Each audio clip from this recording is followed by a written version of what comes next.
Hello, listeners, and welcome to Pop Screen, part of the Geek Show podcast network. We are the Geek Show's dedicated podcast covering movies either starring, by, or about pop stars. No other podcast covers such a broad range of musical and cinematic genres, from documentaries to science fiction, from country and western to hip-hop. I'm your host, Graham Williamson. I'm a film critic for the Geek Show, and I also write for the British horror website horrified.com. And this week I've been joined by... Aidan Fastkin. You can also find me on the Geek Show. I work in the film industry now, and you can pretty much, find me anywhere you can find me. I'm also on Letterboxd too, so you can find me there. Oh yes, we should plug our Letterboxd more often because it's a great site. Yeah, I've missed it so much. It's lovely. It's the social network that isn't a pain in the arse. You can use that slogan for free if anyone from the company is listening. God bless you, New Zealand. Yes. Oh, New Zealand are just doing everything right. It's almost maddening at this point. Yeah. But I have this habit of latching on to the albums that artists release that are underrated or just don't make much of an impact and championing it as their true masterpiece. So until someone makes a multi-million-dollar blockbuster about Elastica recording The Menace, this is really as close as you're going to get to me at my most contrary and irritable listeners, because this week, we're doing Seamus Murphy's documentary, A Dog Called Money. It's a film about the British experimental artist PJ Harvey recording her 2016 album, The Hope Six Demolition Project, a lavish production which involved her travelling to Kosovo, America, Syria and Afghanistan, and opening up her recording sessions to a paying public to watch. And yet that did not stop the Hope Six Demolition Project being considered a disappointing follow-up to 2011's Mercury Music Prize winning Let England Shake. Now, I think I remember, correct me if I'm wrong here, Aidan, I think I remember you saying when we agreed to do this that you were going to go on a big PJ Harvey back catalogue dive. Now, that was semi-true. I mean, I have a few of them. I have gone through a few of them. I haven't listened to everyone, so I haven't listened to Let England Shake yet, and haven't. I think is it Scenes from the City? Or Stories from the City, Stories from the Sea, right? Yeah. I think those are the two big ones that I haven't listened to, but pretty much I have gone through a few of them by now, and so I'm familiar with PJ Harvey, and I'm going to say this right now. I'm a fan. Yes, excellent. That's interesting, though, because the two you mentioned as having missed out so far are the two that famously she historically won the Mercury for. No one else has won the Mercury Music Prize twice, and she won for those two albums. And they seem to have kind of, I won't say opposite critical reputations. I remember when Stories from the City, Stories from the Sea came out, it was very well regarded. It got great reviews. And I think since then, it has undergone a bit of a reassessment. People think it's a bit too polished, isn't as surprising as most PJ Harvey albums. Yeah, I get that feeling with, like, say, like an early Tom Waits record. Yeah. Like where people would say that, say something like The Heart of Saturday Night, or what was the other one again? Like the ones that Step Right In came on, not Step Right In, Step On Up, I think. The one where he's rambling. Yeah.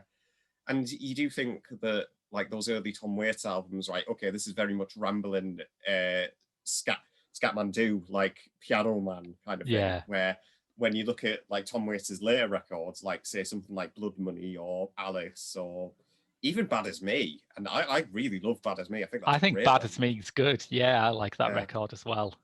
So where he would just experiment more with his voice and more with like different sonic sounds as well. Yeah. Yeah, it's a lot more experimental, and I think PJ Harvey has a very similar kind of spine, really. I think the thing with PJ Harvey is that she just cannot lie about who she is and what she's doing. That when you listen to stories from the city and stories from the sea in the context of her career, it comes straight off the back of, is this desire? And I mean, Yeah. Jesus, is this desire?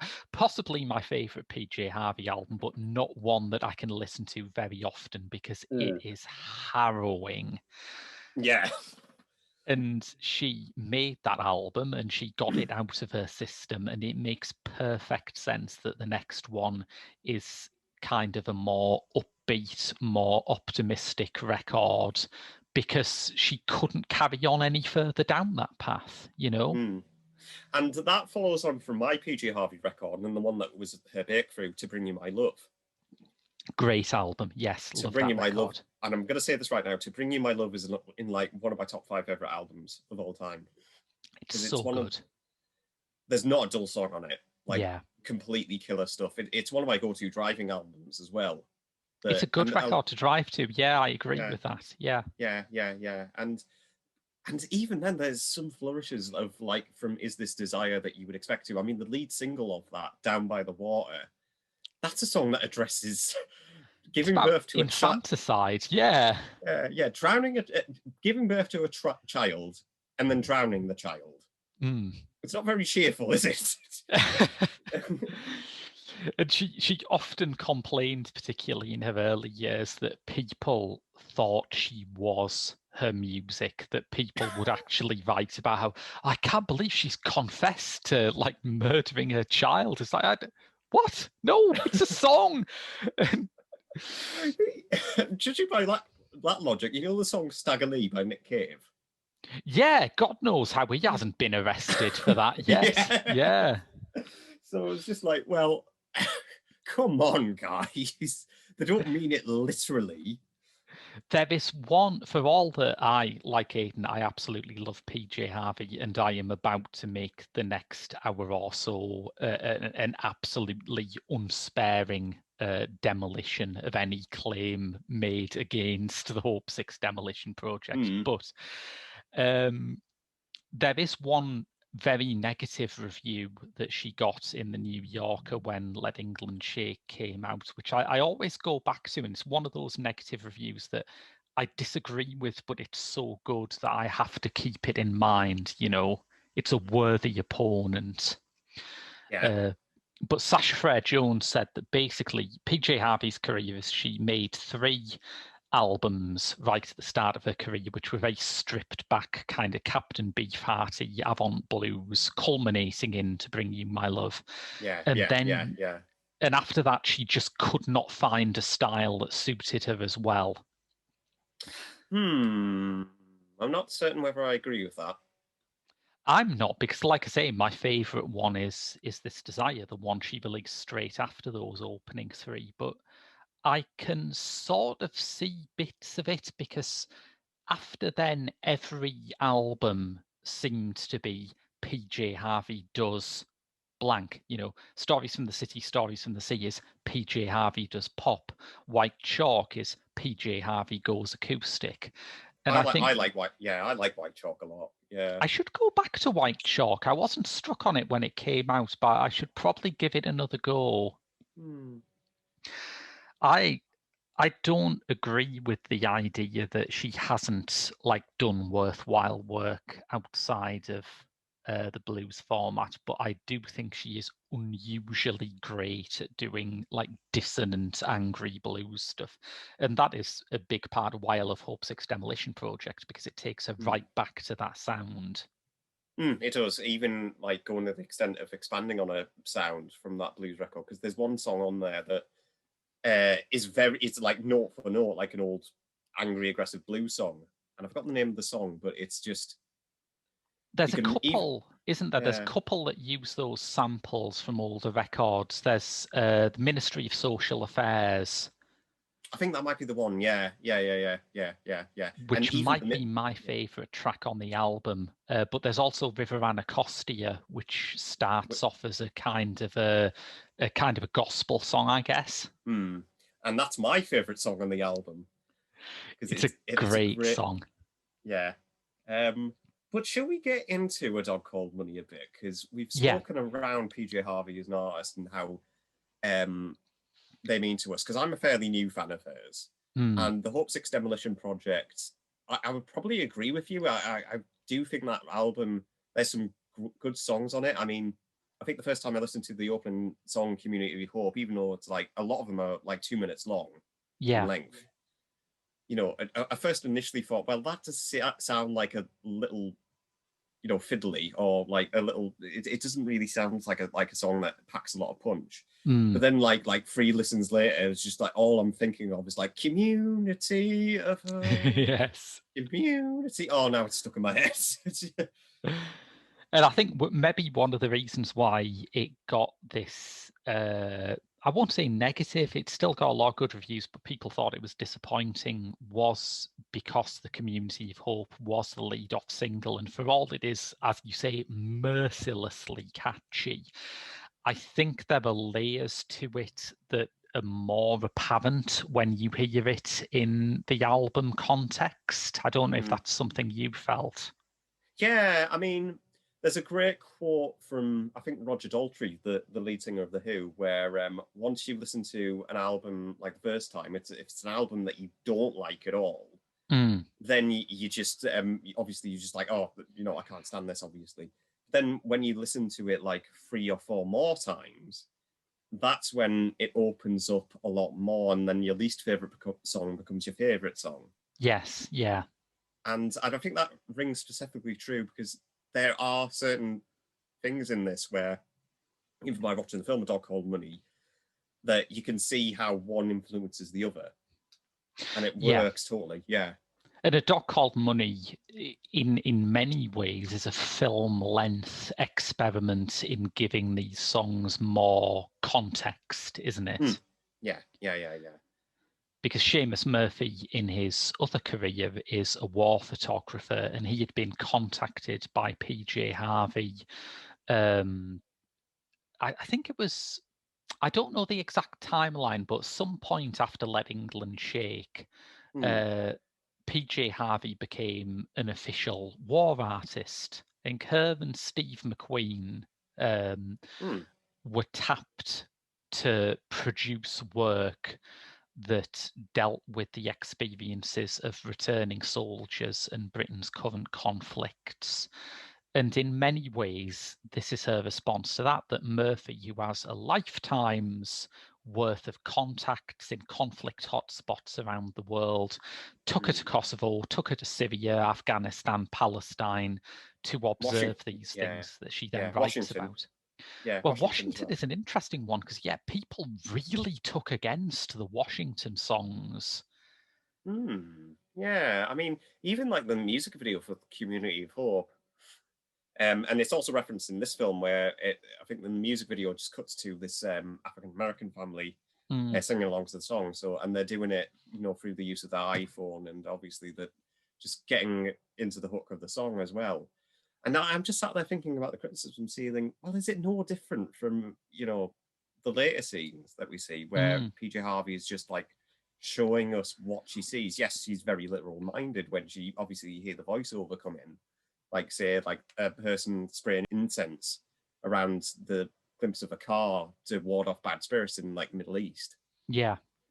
It's very literal minded, but you know, it's doing like what it says on the tin anyway. So it works for me, yeah.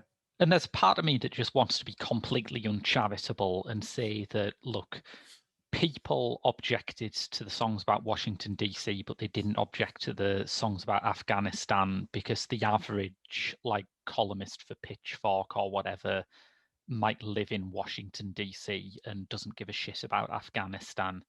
And there's still a part of me that thinks that I am very uncharitable about Hope Six Demolition Project haters because I think they're phonies. But I also think that when you isolate the Community of Hope, you don't hear it in the context of either a film or a suite of songs that are making the case that, look, the way America treats its poorest citizens is not that different from the way that America treats foreign countries that it bombs. And America cannot bring peace to a country like Afghanistan or Syria until it reckons with that part of itself.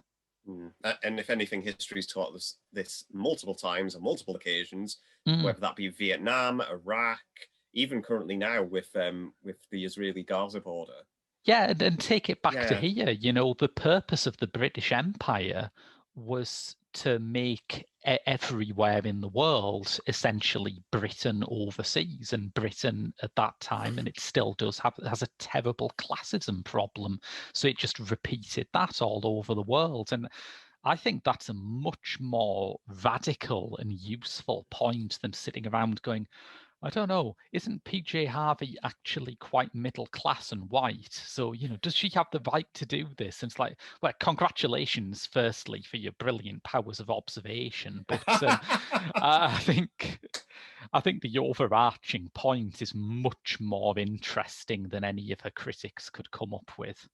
How can this woman from Dorset have an opinion on the Middle East? And then I'm just like, and I'm just sat there thinking, have you heard of a person called Don McCullen? And he's from Somerset. Yes, yeah. And you know what the killer thing is to me is that when people say this about Harvey, not one of them say it about Seamus Murphy, who is just as white as she is, you know, just as Western as she is. But there's this attitude that what Murphy does is valid, and it is, you know, for war journalism is incredible. You know, hats off to anyone who does it. But there's this attitude that is valid, and making art about war isn't. And it's like, oh fucking hell, do we have to like get rid of all our Goya books now or something? I don't. I'd hate these people to recognize like John Pilger, like discover John Pilger, just like. And he's Australian. He's had a career in this for like over 50 years or so. And you just think, but guys, I've read a book and I found out that Australia is quite racist. I don't know what we're going to do about this, man. You know, it's like there is no country in the world that is without sin. And I think by all means, if you think this is art about poverty and art about war that is done badly, by all means cast it out. But it does. I just keep thinking, what is the end point of this? And the end point of this is a situation where the only people who can make art about Syria are Syrians. And part of me thinks yeah, fine. I love Fasama. I think Fasama is an amazing film. But part of me also thinks even this album, which is not a very commercial album, was heard by thousands more people than would ever watch something like Fasama. So without meaning to, you're effectively saying, look, art about conflict zones, art that makes a serious moral point, should just be ghettoized and boxed off in its little place where I can ignore it. Yeah. Because I completely agree with your statement. And I'm going to go as far to say that A Dog Called Money, I actually rather enjoyed. Well, good. Yeah. I think it's... And I think it's good without necessarily co-signing everything that Harvey does and says in this film, because, of course, the other half of her project, it's not just about going to conflict zones and writing about that. It's also about opening up the creative process. And there are some things that she's saying, some early drafts of lyrics that she's reading out on the soundtrack that I thought were really kind of obvious and crass and beneath her, but I also thought, well, that's why it's a first draft.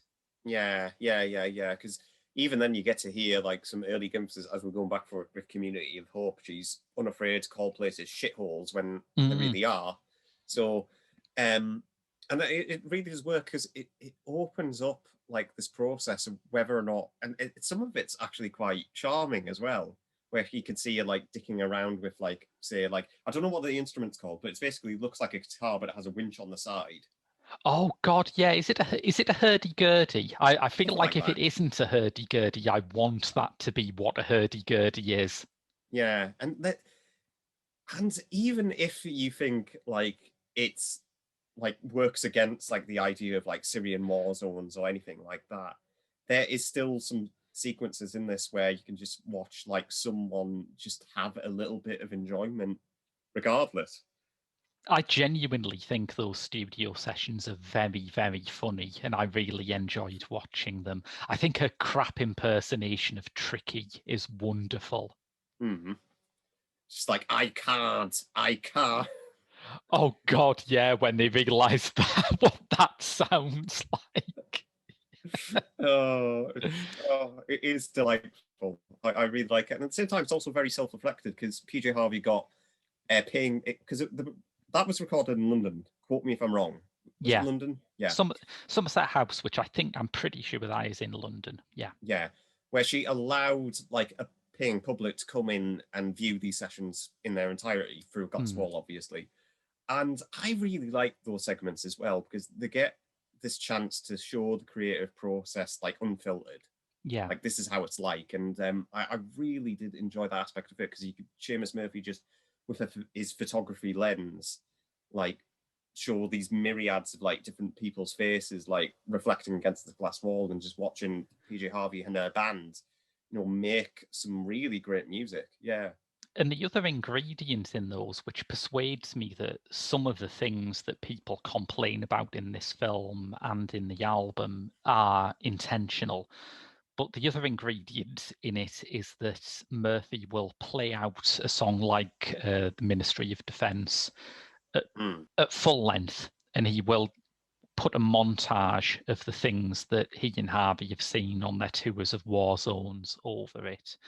And you are forced to confront the fact that, yes, the people Harvey is writing about are not the people who were paying to see her. There is a visible difference. And ultimately, you just think, what can you do with that other than acknowledge it, other than hold your hands up and say, yes, I am privileged. I am lucky to be not living in a country that's at civil war.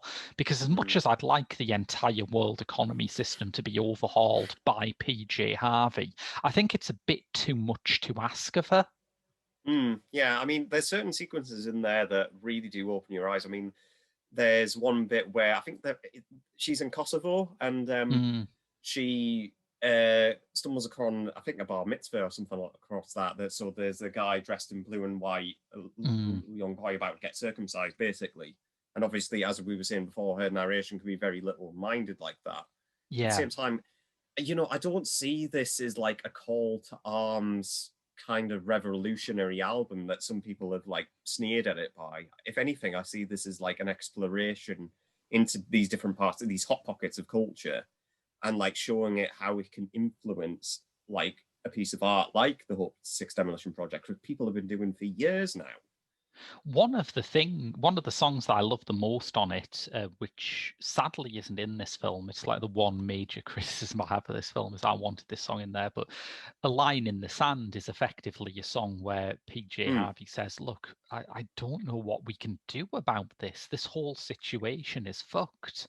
And I think to have the courage to look at this and say, this is beyond easy solutions. I've seen things that are perhaps not fixable within our lifetimes.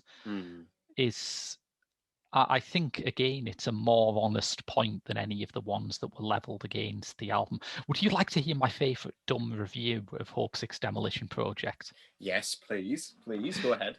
It's by Laura Snapes, a music writer who I have to say I normally have a lot of time for, and I will assume was having a very bad day when this copy was filed. But for Pitchfork, let me see if I can get up the exact quote just to make sure I'm being fair here. Just 1 second. Yes, here we are. By pointing out the problems in these three communities but proposing no solutions, is she just as responsible for their desertion as the global powers that came before her? Well, it's a good question. Let me answer that. No. What does she think she is? The fucking ambassador or something? It's like, I have reliable intel that PJ Harvey was not consulted at all before the bombing of Kosovo. It's shocking, but it seems to have happened. Though, to be honest, I would happily have PJ Harvey as like the ambassador to anywhere. So Yeah. I mean, there is a point where you have to throw your hands up and say she's not got much experience, but she couldn't possibly do a worse job. But that seemed to be the tenor of a lot of it, that if you go to these places, you should come back with something that is like positive and proposes solutions and, has an optimistic view that we can change the world. And I think sometimes it is necessary to say, that no, it's horrible. We've tried to fix this and it's made things worse. Yeah, it's like going up to David Bowie at the release of Black Star and then saying to him, "Gosh golly, I hope death's all right to you," or something like that. I don't. You've written all these songs about cancer, David, but you've not got a cure for it. Don't you think that's a bit hypocritical? Don't you think you should leave people in a happier place? Oh, you're dead. Oh shit. Well, It's just like, where are these people born? It's just like, I mean, I love that we respect PJ Harvey enough to think that she can solve the Syrian civil war, but I think that kind of pressure would better be applied on, I don't know, world governments. yeah, it's just like not someone that, yeah, I don't get the criticism at all. Yeah, it's very narrow-minded and very naive.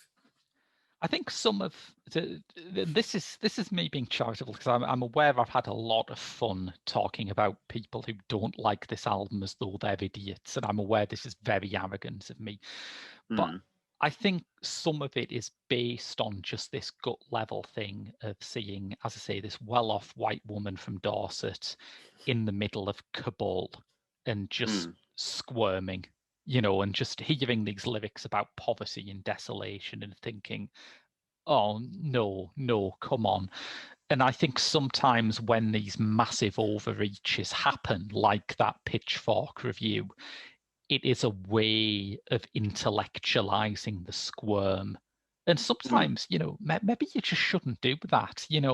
I've got albums that I don't like, but cannot come up with a very intellectual reason for not liking them. Sometimes something just rubs you up the wrong way.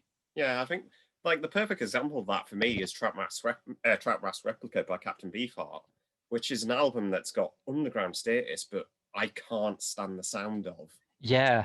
I just find very irritating, and that's just my personal beef with, and I can't really describe it. And I'm not gonna like sit there on like music board forums having arguments with people saying, "Oh, you should have listened to it for the 34th time then, just to change your mind." And I'm just like, no, it just sounds like a wheel of noise to me. I don't like it. I think sometimes too, you're talking about how discourse, particularly on the internet, has become very polarized. And if you say something like, I don't know, it just came off bad to me, you're meant to have a short essay to back up why you thought it was bad. And it's just, well, sometimes we could do a lot of good just by reminding ourselves that there are things out there that aren't that good and aren't that bad. Not everything has to be either genius, it's going to save the world, or terrible exploitative bad. Yeah. I mean, going back on topic, obviously, because a Dog Called Money, there are various sequences in this where I did feel as if through Seamus Murphy's eyes, I mean, he's not necessarily glorifying anything that he's seeing. He's more capturing like the harsh reality of these war zones in general. Yeah. Obviously, he's had experience of this as a war photographer. And there are some sequences in here that, firstly, they look great. Because obviously, they look really remarkably stunning. I mean, whether that be hustling and bustling streets, as I've mentioned before, the guy spraying incense on the car, the big abandoned like tanks and jets that play while Ministry of Defence is playing are really monumental. I think they look incredible. They're really, really well handled and really well shot, and you can really tell that this guy was a photographer, like through and through, and had experience in this area. And I think it complements, like, obviously PJ Harvey's, fascination with these areas in general. They really do work in her favor. Yeah. And I think the other thing that is interesting about it for me is how the album changed by being recorded in this very unusual way, where, as you say, you have people going in and watching the studio sessions. And I've read some critics who are more sympathetic to the album say that they believe the reason why this is a big sort of thumping, noisy blues rock album and Let England Shake is because she was very aware of putting on a show. Even when she's recording, she's kind of performing. It's not performing in the way that she did when she toured it. That was obviously a much more spectacular thing, but it's still a kind of performance. Yeah. But no, they complement each other very well, I find. Even if it's very evenly handled. So yeah, you have like equal sequence in like these war zones, equal sequence in the recording studio, and they just complement. And it's a very well observed length as well. I think it's like what runs an hour 40 minutes or something like that. A little under, yeah. It's pretty tight for the literal and metaphorical ground that it covers. Yeah, so I think honestly, and it's a very odd film for a movie to pick up as well. Yeah. It's just like, wow, I wouldn't expect like them to pick up like PJ Harvey experiment as well like that. But I think they've done a series of they did a series called Portrait of the Artist, didn't they? And a lot of those were very canonical things like Peter Watkins' Edvard Munch biopic, which no complaints about that. I think that's a brilliant film, but I did like that they picked this up because its reputation was so polarized that it was a film about a polarizing album that itself split opinion. Yeah. And it's equally fascinating as well. And that's where part of like the interest comes in from me, because it just really did help solidify how PJ Harvey is an artist, that she won't really take back down for an answer. And just here's like a record that is completely different from my last one.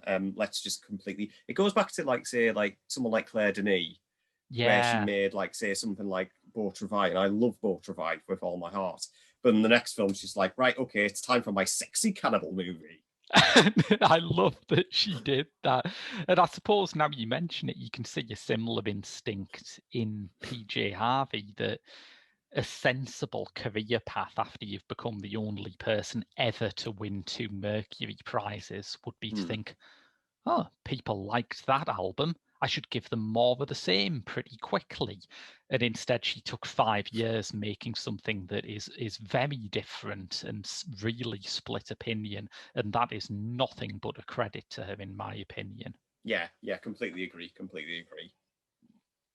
Like, I quite like Elbow. In fact, I more than quite like Elbow. I like Elbow a lot, but I think you could make the criticism of them that after they did The Seldom Seen Kid, they did not really experiment with their sound very much, that they saw that album and thought, that is what people want from us. We'll keep on that track.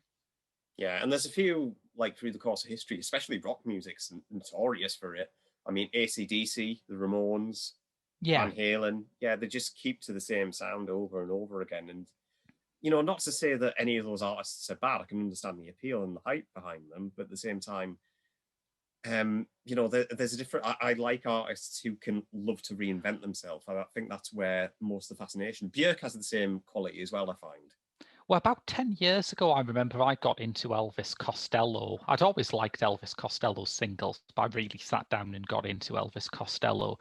And I started to wonder why there is no one around now who has a back catalogue like that, because Elvis Costello will happily do a really stripped back blues album, then do a punk album, then a country album, then, even like a classical experiment. And I think it's because the record industry is so strapped for cash nowadays that you don't get those big, like 6 or 8 album contracts.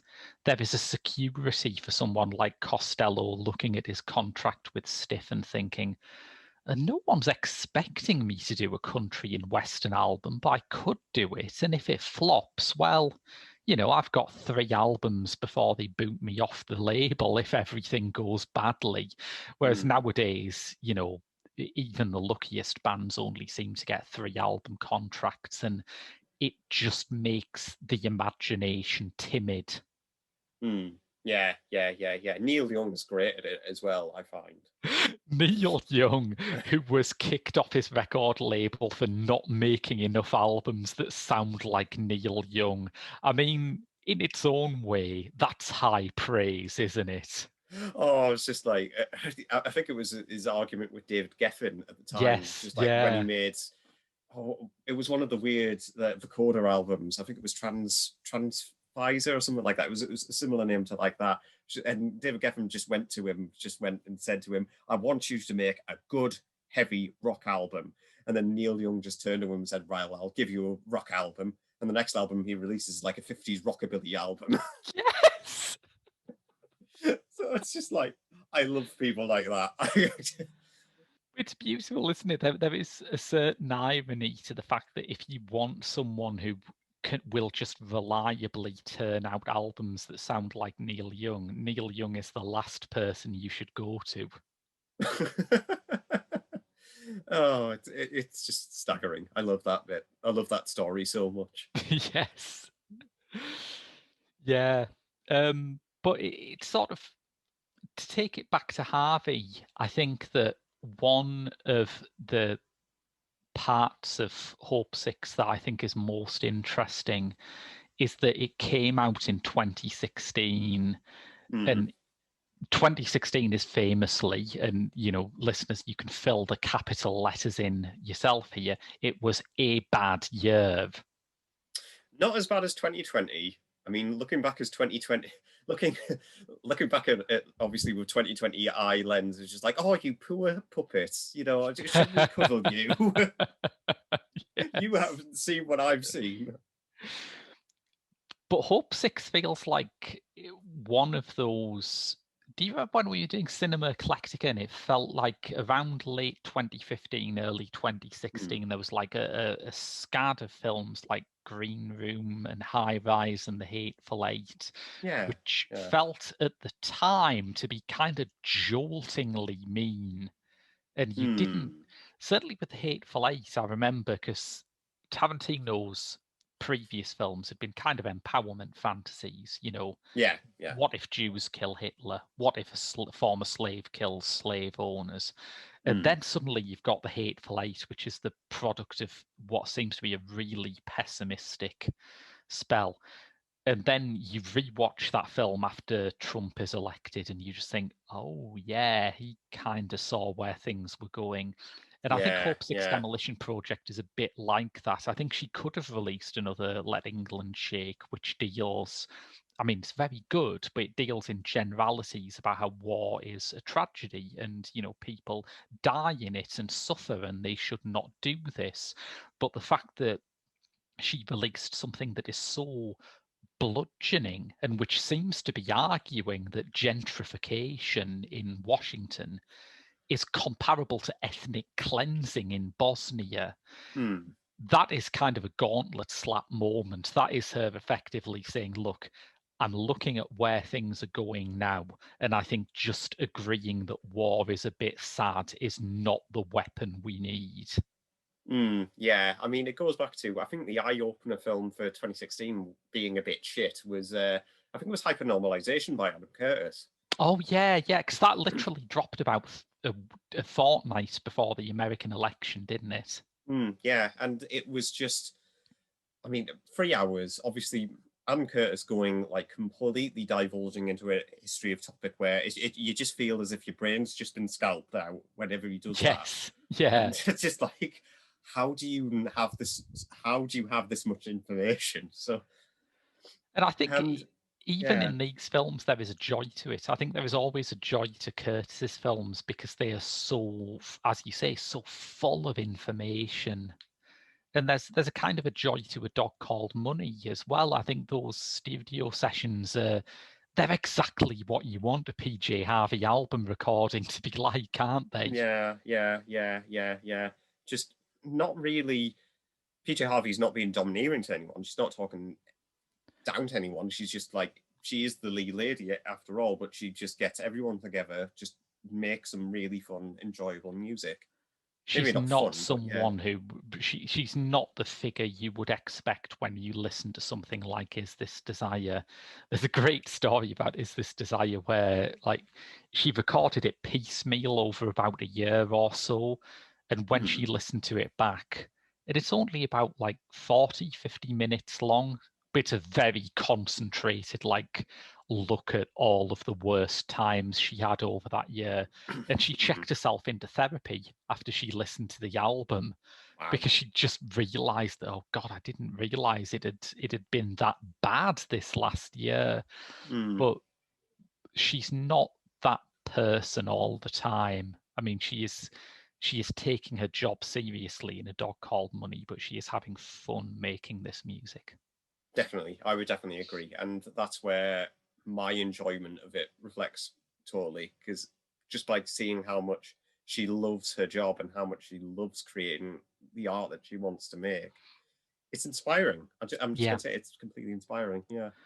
It's also like her and a bunch of middle-aged men with these antique instruments that look like something from Tim Burton's props cupboard, just making this, just casually picking up these things and making these astonishing sounds with them. I think you would have to be very, very hard-faced indeed not to grin a bit at that. It is such an entertaining watch. Yeah, completely agree. Also, one thing, if you are on the fence about watching A Dog Called Money, there are loads of songs here that did not make the album, and as far as I can tell, are not available anywhere else. There is not a special edition of the Hope Six Demolition Project with these songs on. So if you want to hear them, here's your only shot. Yeah, I mean, because A Dog Called Money, you notice it on the whiteboard that she obviously fills in the gaps, which is like a standard in like the music industry. When an artist goes to record an album, there's usually like a whiteboard full of like the songs that they need to like list off and things like that. And one of them, you see the title of the film, A Dog Called Money, and you immediately come to respect, hold on, there was that, and obviously there's a lot more songs to this album that obviously didn't make the final cut or would end up maybe like as like a bonus track on like a later CD compilation, things like that. Yeah, so it does make you wonder, where can I hear these gems? And the answer is basically here. I know that she is currently in a process of reissuing a lot of her early albums on, I think on vinyl, but there are CD versions where they have a lot of cut tracks and early demos added onto them. So presumably someday that will happen to the Hope Six Demolition Project, and maybe there will be some of these like fabulously titled songs like A Dog Called Money and Kabul Mining Museum and Homo Sappy Blues. But for now, if you want to hear those, Seamus Murphy's film is your only bet. Homo Sappy Blues, what a title. I love that song, but I could kind of see why she thought it didn't fit the gravitas of this album about war zones. But she goes to these places, and I think there is a kind of open-heartedness to this. I love when I think it is one of the Afghanistan scenes where she is getting information about native Afghan instruments from this elderly Afghan drummer. Yeah. And they are really hitting it off. They're having so much fun doing that. Yeah. So like I said, there's a charm in those scenes as well. I think there's a few like that. I mean, just before, it's the River Anacostia scene where she goes to the baptism in Washington, I think. Yeah. There's that, and obviously that influences like I think like similar like vocal harmonies that are found in that song as well. Yes. So you can really see how directly influenced the two art forms are here. Yeah.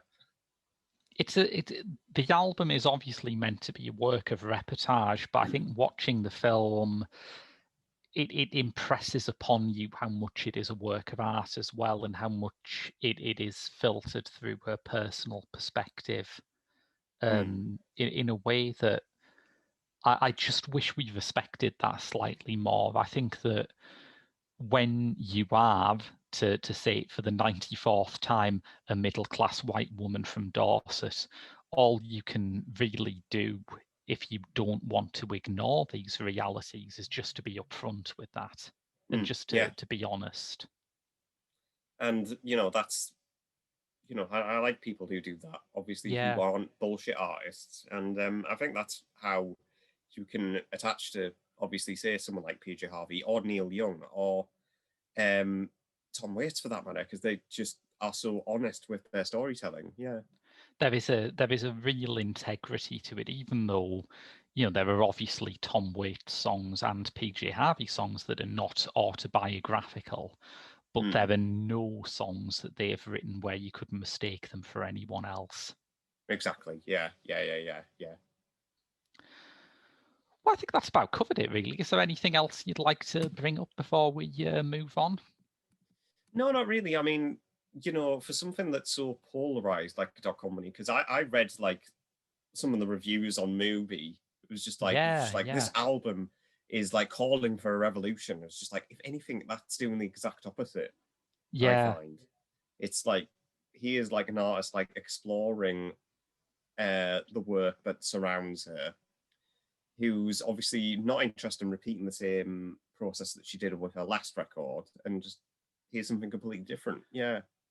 And fresh, and that's what I find the most exciting with it. And I'm glad I watched it, because it is a very eye-opening experience, really, and I think it deserves a lot more credit than it actually got. Yeah, I agree. I think, Murphy's direction too is wonderfully artful, and there are some juxtapositions of footage and music that show how deeply he and Harvey must have discussed this, and how she must have let him into her own creative process. I mean, the Ministry of Social Affairs playing over footage of this bored US soldier playing Call of Duty is just spot on, isn't it? How great is that? it's just like I remember that bit. It's just charming. Obviously gritty when it needs to be, but I don't find it like exploitative of the land at all. If anything, it's like very, very, well, I guess soothing, but at the same time very informal and very just knows what it's doing, has its badge on its sleeve, as we were saying before. I think so, yeah. And I think some of the negative reviews I can kind of understand where they're upfront and they say, look, I get what she's going for, but it bothers the hell out of me. But which is fair enough, yeah. That again, that's honesty, and I can't argue against honesty. But some of the criticism of the album and the film are just basically saying, oh, I wish she hadn't revealed that she thought this. I wish she hadn't said she was inspired by this. I wish she'd shown herself in a better light. And it's like, well, it's still the same album. If you pick out your perfect example of a work of art where privileged people address the less fortunate, and one way you think that is done tastefully, the making of it will include the same conversations that Harvey is having here, because that's the process. That's how you figure it out. Yeah. And I don't know why she should have to lie about it. Yeah, like how people like call out Bono as well. Exactly, yeah. I mean, there's someone who has not checked that aspect of his creative process for a long time. Yeah. But yeah, that's A Dog Called Money, which we do recommend you watch. It's a very fine film about a terrific artist. But for now, that's your lot from Pop Screen for this week. Don't forget to subscribe to our Twitter, Instagram, and Facebook. We are on all of them at TGS_The Geek Show to find out what we're doing next. But until next week, I've been Graham. I've been Aidan. See you next week.